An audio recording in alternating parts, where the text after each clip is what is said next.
So, how do we hear ourselves when the world is too loud? How do we love ourselves if we have forgotten how to?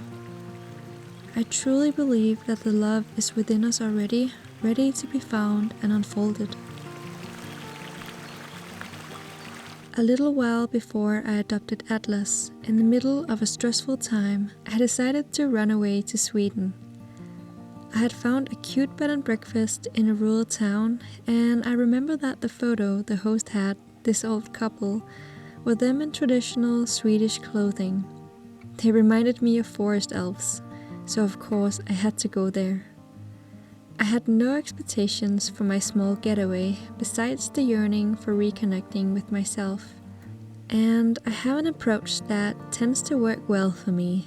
When the world gets too overwhelming and I cannot feel my own wants and needs, I try as hard as I can to arrange for some alone time a bit outside of my comfort zone. And for some reason, 3 days always seems to do the trick for me.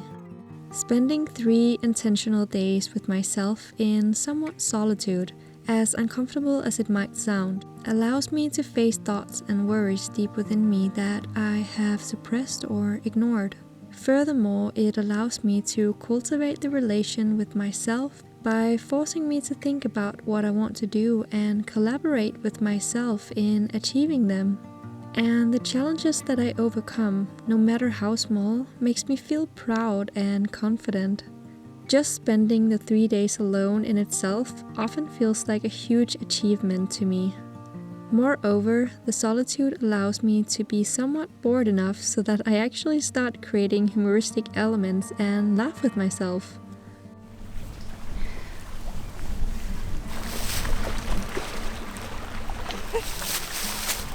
I'm in Sweden, and this is the dog of my hosts, and he's very energetic. Hey, hey.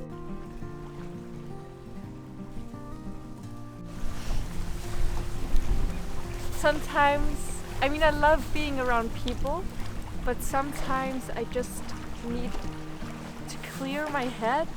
So I went into this trip alone with no expectations.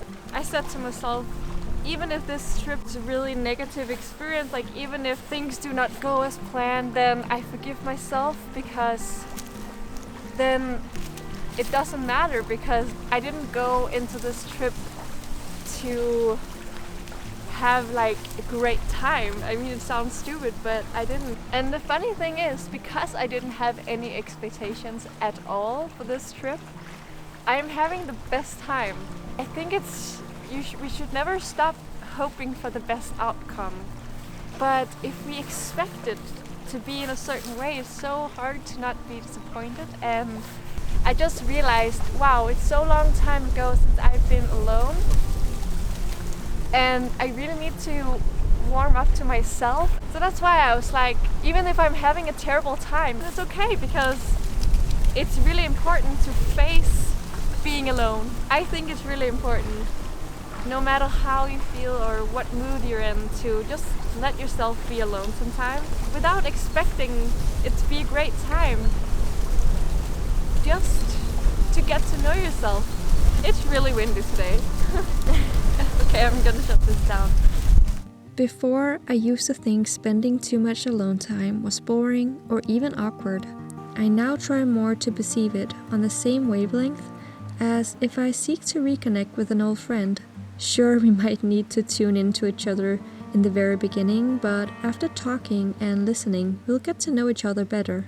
In the same way, the first day I spent with myself can sometimes feel unfruitful, but day 3 has always allowed for me to be regrounded.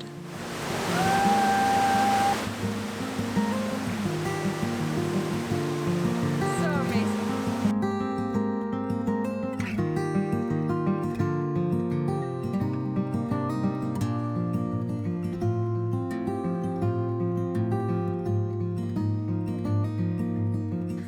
Before we leave, I want to share with you one of my favorite quotes. How you love yourself is how you are teaching others to love you. My hope is that this video might be a reminder to become our own best friend. And I believe that one approach is to spend intentional time with oneself from time to time. I really hope you enjoyed this video. Oh, and could you do me a favor? Like and subscribe if you like this video. It would really make my day. I look forward to talk to you next week. Bye! So I'm thinking about where I want to go today. I'm really happy that I went to Sweden all by myself just to clear my head. I'm really happy about this trip. If I were to give this trip a theme, I would say forgiving myself and be kind with myself, because I often tend to kind of be annoyed with myself if I sleep a little later than I hoped to do, or I get out of the door a little later than I hoped to do. And I just realized, like, what's the point of being at war with yourself? I'm doing everything that I'm supposed to do, and I'm doing it as good as I can, and I can't do anything more than that. So I think it's time to travel back home, and hopefully I can continue with this theme when I get back home.